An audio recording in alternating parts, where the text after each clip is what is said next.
Bugün bayram günü derler, alem eğlenir. Sen bizim yaylaya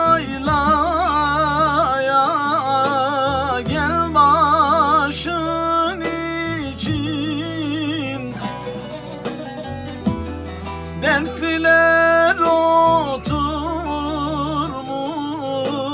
derdin söyleşir. Etme intizarın gül başın için. Hey hey hey hey hey.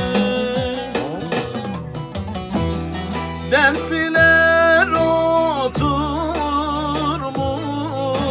derdin söyleşir. Etme intizarın gül başın için. Hey hey hey hey hey.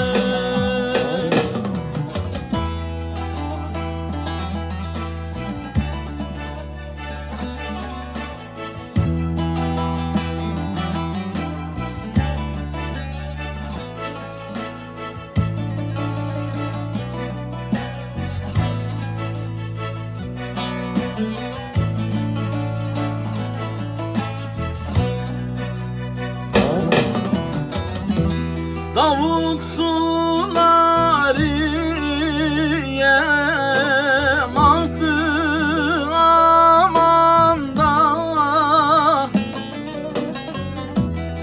Bir yıldız doğmuştur devri zamanda. Seher bülbülü yem ulu divanda. Sen benim vekilim ol başın için. Hey hey hey hey hey. Sen